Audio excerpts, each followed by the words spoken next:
Megalopolis was a megaflopolis, but it's still on the megatopolis of my movies of 2024-opolis. Sorry about that.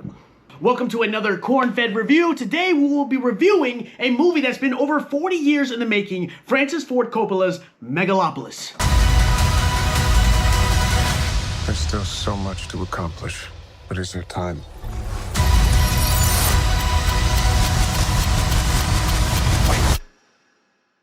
Go. Francis Ford Coppola's Megalopolis. Before we get into this review, do not like this video. Please allow me to earn that. If you enjoyed this review, throw a like in at the end. But without further ado, let's get into it. But first, wait, let me give you a kiss. I hope you've been having a good week. And I hope you get that promotion. And I hope she says yes. But if not, I always got you, and movies always got you. Let's get it. If you are a film fan, a film nerd, please stay to the end to see some really cool Megalopolis, Megaschmopolis, Mebabopolis trivia and some really cool international and alternative film posters. This is a movie, something that Mr. Coppola has been wanting to do since he made Apocalypse Now in 1979. Lawrence Fishburne, who's in both movies, states that he and Francis Ford Coppola had conversations about Megalopolis back when they were filming Apocalypse Now in 1979. So this has been a passion project for Francis Ford Coppola for a long time coming now. And it's nice to see it come to fruition. He has been wanting to do this movie, again, since the early 80s. It had to be put on the back burner because of his financial debts and his financial burdens. He then again restarted it up back in 2001, but after some initial shoots, it looked like he predicted the September 9/11 attack, so he had to push this way back. Coppola just fully abandoned the project back in 2007 and then began writing the script again and retouching the film in 2019. And now here we are, 2024, and this movie is finally out. And how do we feel? What do we think about it? I'm here to let you know how I feel and how I think about it. Here are my honest thoughts on the movie. So again, this movie was directed by Francis Ford Coppola of the Godfather fame. He is one of the godfathers of filmmaking. If you are into movies whatsoever, if you're not into movies whatsoever, you have heard his name in the best director conversations. He is a big deal in Hollywood and in movies and in film. This movie also stars Adam Driver as Caesar, Giancarlo Esposito as the mayor, Nathalie Emanuel as Julia Cicero, the mayor's daughter, Aubrey Plaza as Wow Platinum, Shia LaBeouf as Claudio. A lot of good actors in this movie. This movie is set in New Rome, and it is basically, just imagine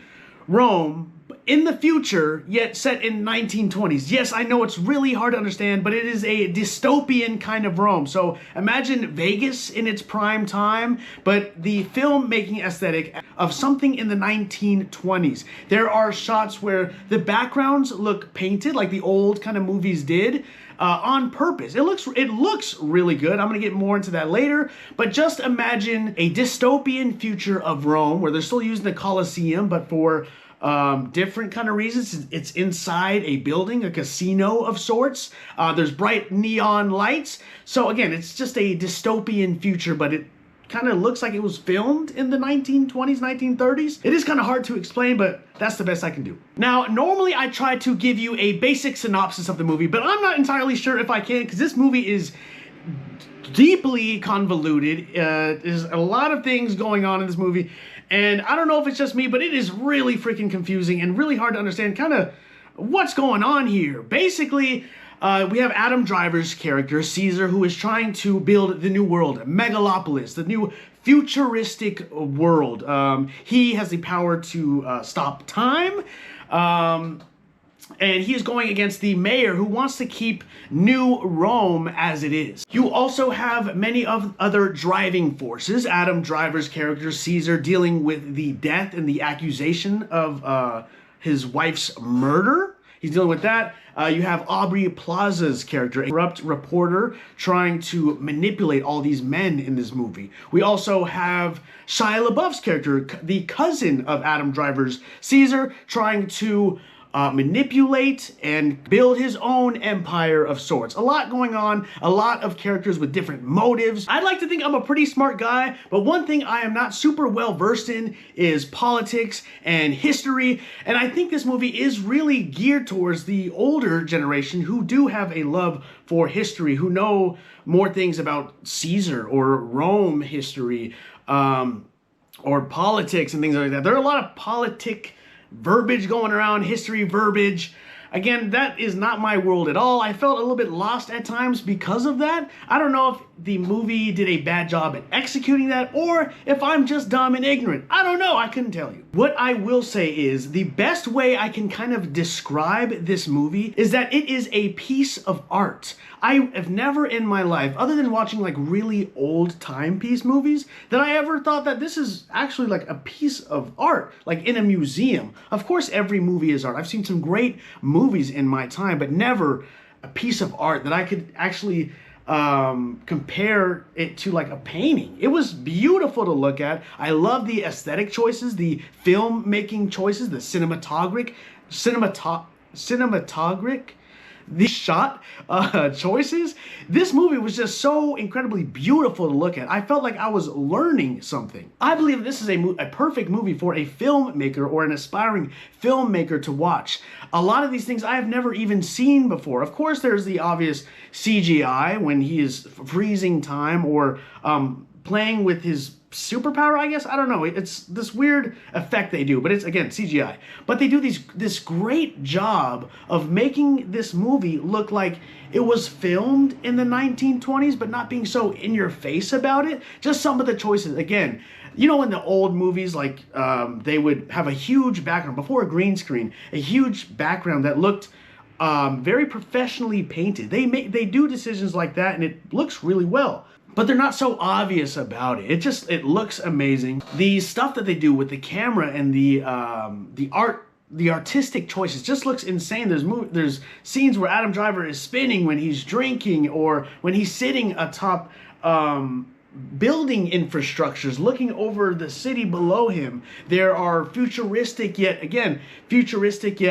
1920s-ish old Hollywood, old Vegas kind of vibes. I just was absolutely, my breath was taken away every single second of this movie. The best way I could say my experience was I was sitting, I was engaged, I was enjoying just looking at this movie. I may not have known what was going on. I may not have known what they were even talking about, what the point of this movie was. I genuinely can't tell you, but man, was it so beautiful and enjoyable and amazing to look at and just kind of watch and to just take all in. It was just beautiful. Again, just like a piece of art. The shots, the camera work, everything about how this movie was filmed, the aesthetic, all amazing. A lot of these things I've never seen in my life. First time things that I'm watching that were just executed so masterfully. So I have to give it some credit for that. This movie is a piece of art, but at the same time, it kind of felt like a fever dream, especially in the beginning, in the first 2 acts. There was a lot going on. I felt like I was on drugs watching it. I felt like I was high because there are, again, the artistic choices. There's things spinning around. They're playing with the visuals. Again, you're not fully understanding of what even is going on, so you're just kind of downloading all these visuals to your head and trying to do your best. Almost to the point where it kind of almost touches the boundary of comical at times. There was one part, only once, where to me I had to laugh. It just felt like I was watching Revenge of the Zohan or whatever, Adam Sandler's movie, when Adam Driver's head goes like there's 6 different Adam Driver heads, and there's this light Indian guitar playing. I was like, what is going on here? I don't know.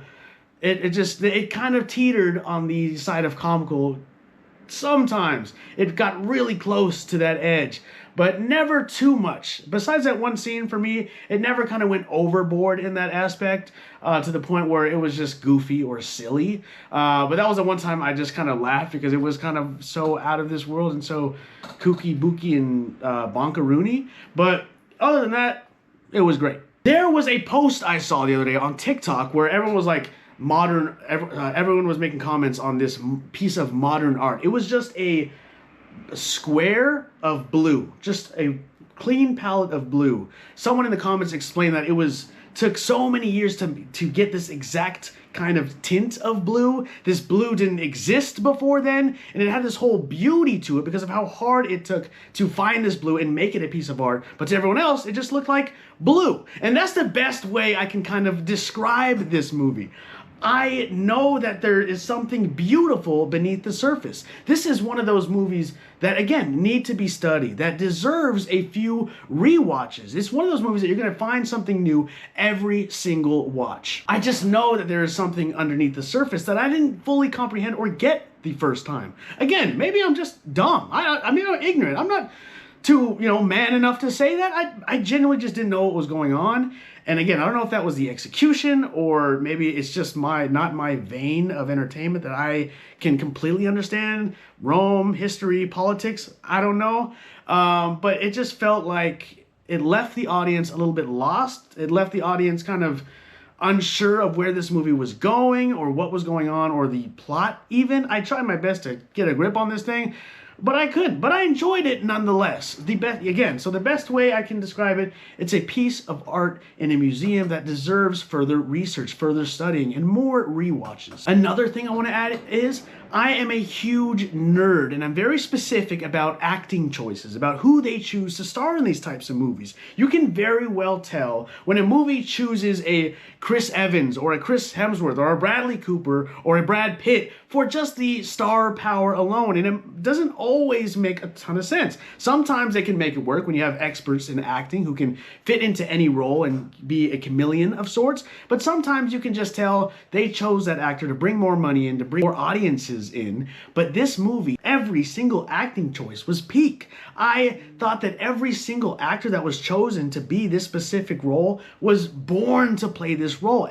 Just every choice was perfect. And I can't tell you if that was because of the person who casted these people or if just because the actors are that good. Adam Driver did a great job at playing the flawed, troubled, genius billionaire. He did a great job of being conflicted and flawed. We had Aubrey Plaza, who was great at being the manipulative, sexy, powerful, corrupted news reporter. We have Giancarlo Esposito as the mayor, who did a great job of being the strong, the unwavering mayor stuck in his ways. Yet a father who cares about his daughter and cares about his daughter's choices and will do anything to protect her and keep his relationship with her. And then one of the most beautiful choices I could ever think of was Shia LaBeouf, man. He absolutely killed this role, and I have been waiting for so long as a Shia LaBeouf fan to see him in a big movie role like this. I feel like it's been so long since I've seen him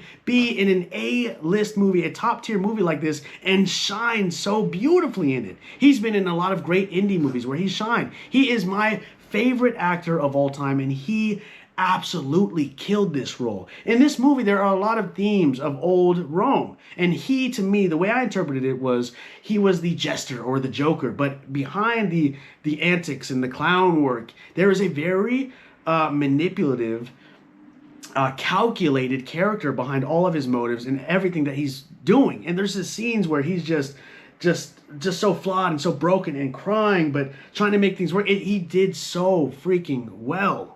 There is this scene where he's just walking down the hallway, people following me. He just has so much freaking aura in this movie, and I can't tell you how long I've been waiting to see him shine and get the credit he deserves in a movie like this. I was so happy seeing him every single time he was on screen. He drew your attention right away. He was so unique and colorful and in your face with his character, and I feel like only Shia LaBeouf could have really pulled that off well. The person that is a joker of sorts, you don't know if they're joking or serious, if they're about to snap at any time. You have no idea, but he did so freaking well, and I was just so happy to see him get a role like this and to kill it. Peak performances, peak acting. Some things that, again, I wasn't a huge fan of was it felt just really long. Again, like I said, it was beautiful to look at, amazing. I felt like I was learning as a film enjoyer, but it just felt like it was 6 hours long. And maybe that's because I had to pee, I don't know. But this movie, I don't want to say that it dragged.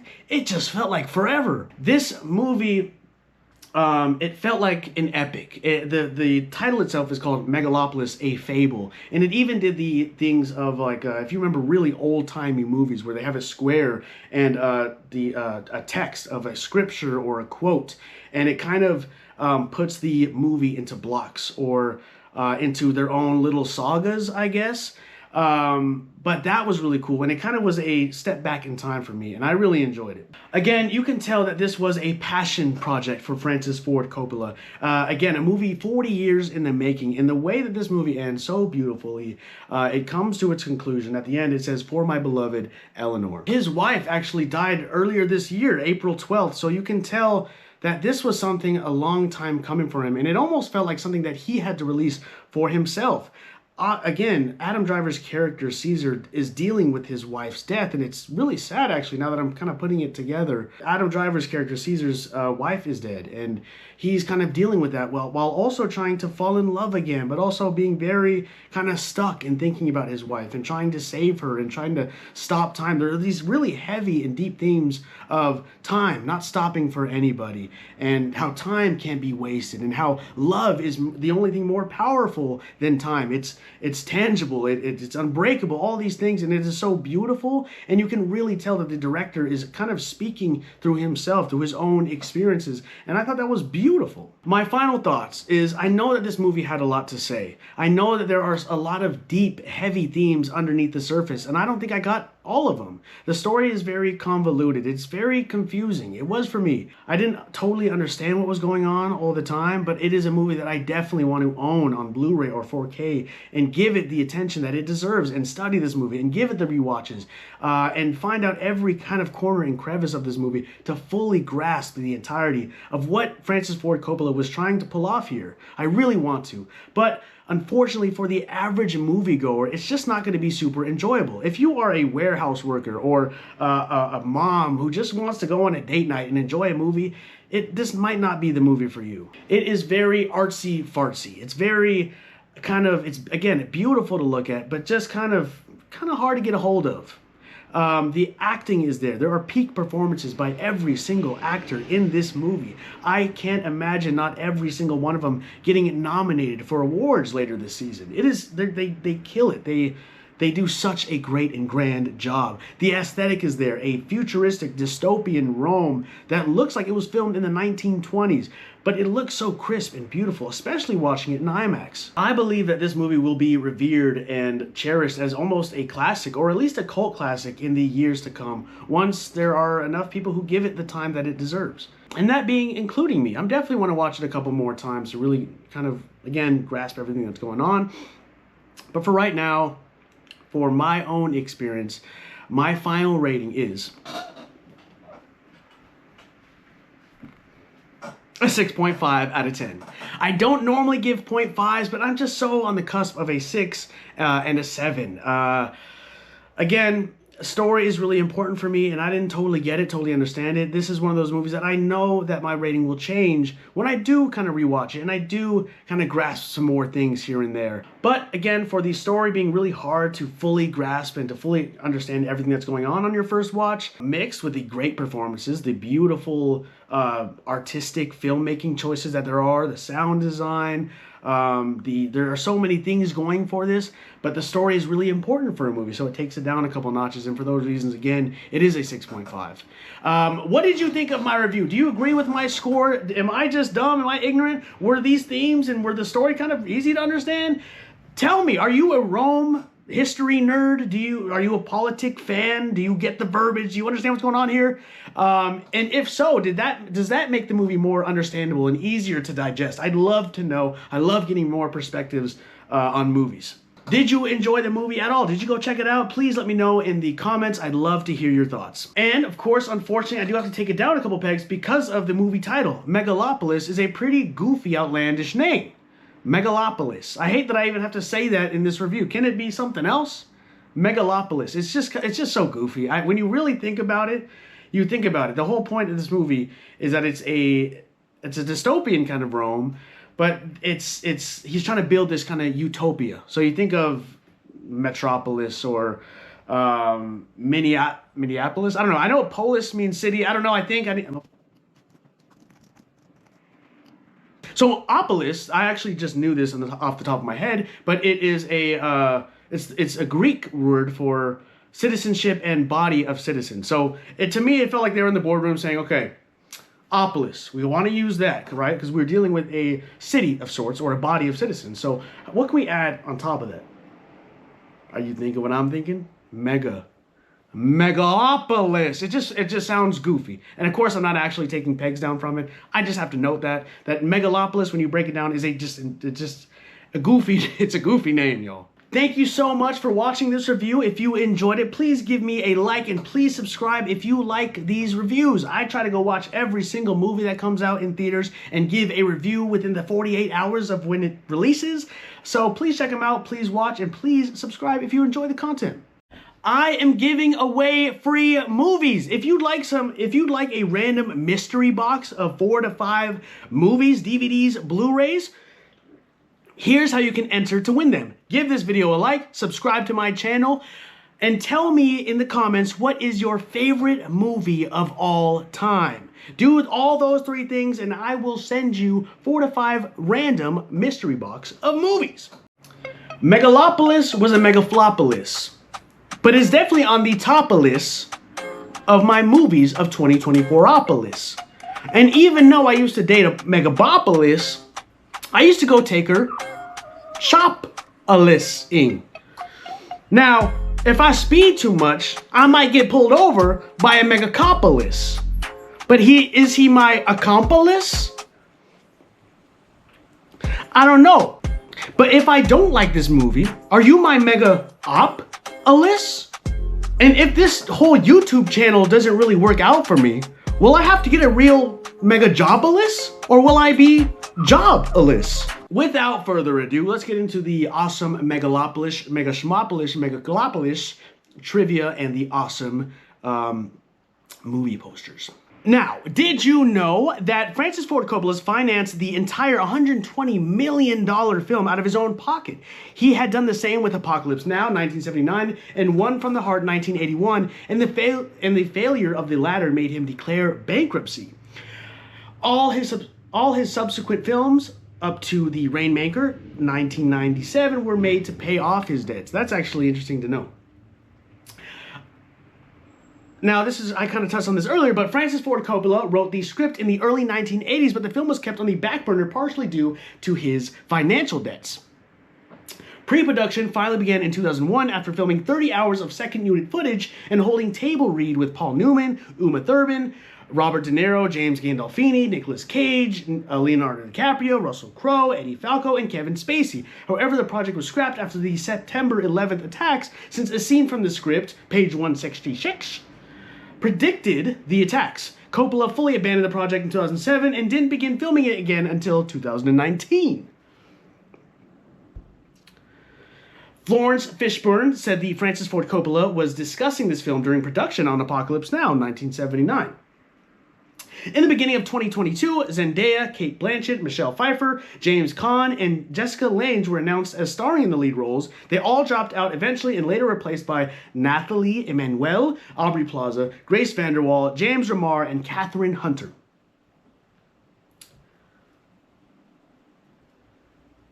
Before Adam Driver was casted, Francis Ford Coppola was interested in Christian Bale for the lead role.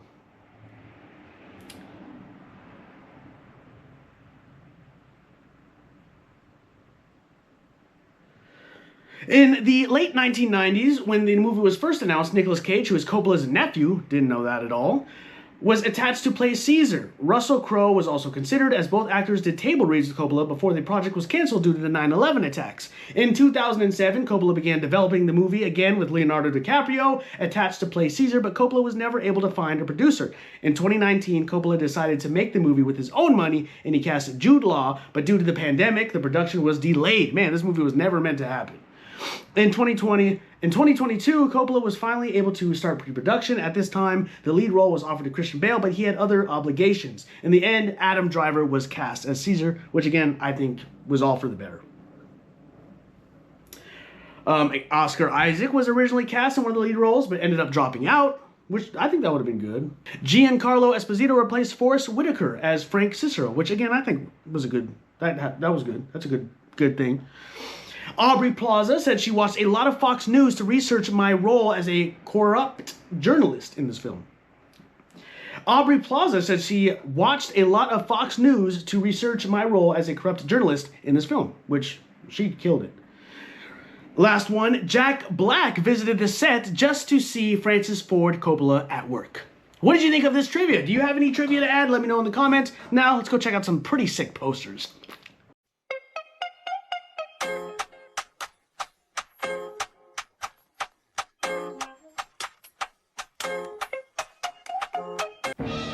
We shall now vote for a new world leader.